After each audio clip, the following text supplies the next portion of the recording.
Didik TV KPM. Untuk hari ini, kita akan melihat bagi mata pelajaran STPM semester 3.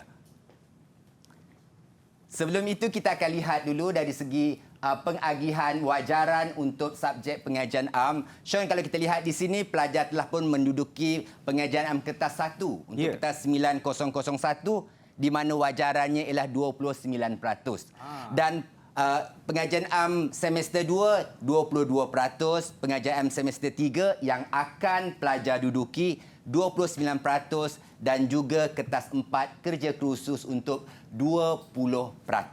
Baik. Okey, Sean. Sebenarnya saya nak tanya, kenapa SEM 3 tu sangat penting bagi pelajar? Ya, ini bagus, Sean. Kalau kita lihat untuk mata pelajaran untuk SEM 1, SEM 2, pelajar berpeluang untuk mengulang subjek tersebut. Tetapi untuk SEM 3, pelajar tidak ada peluang untuk mengulang. Sebab itu, pelajar perlu memberi tumpuan dan mendapat markah yang terbaik untuk peperiksaan SEM 3. Okey. Seterusnya kita lihat apakah perlu pelajar fahami. Untuk hari ini, kaedah memahami kehendak soalan. Ini adalah sangat penting. Yang kedua, pelajar akan didedahkan teknik untuk menjawab soalan dengan lebih cemerlang. Dan selalu yang menjadi masalah kepada pelajar ialah berkaitan tentang pengagihan masa. Ya, betul. Ini selalu menjadi masalah kepada pelajar.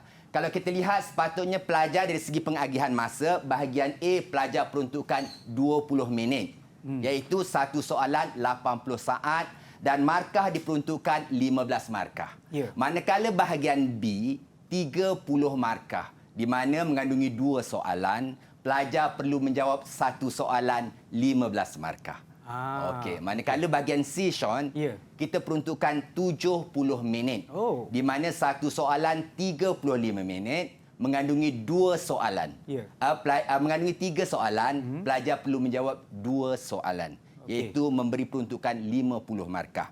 Namun markah begitu, Sean, untuk hari ini tumpuan kita adalah pada bahagian B, alih bentuk komunikasi. Kerana apa?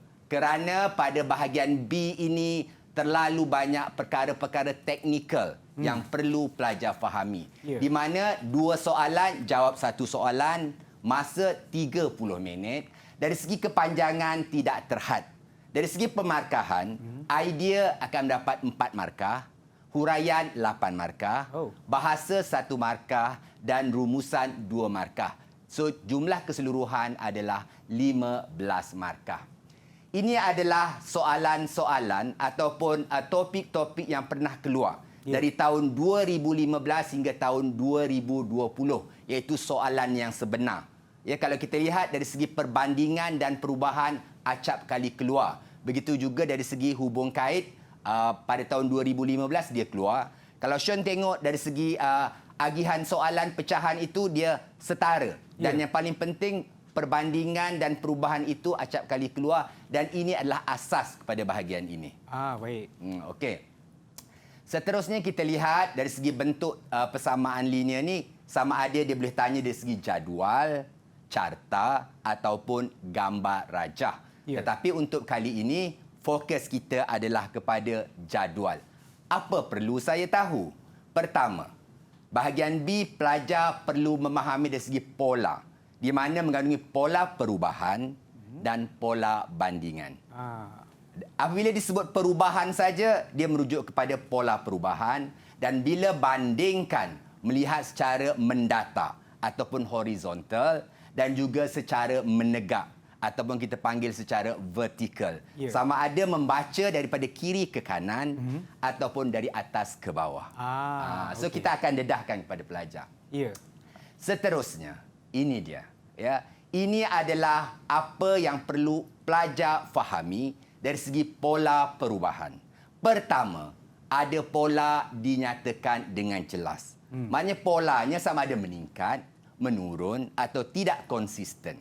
Okey. Yang kedua, mesti ada tahun asas. Tahun asas itu maknanya tahun mula dia.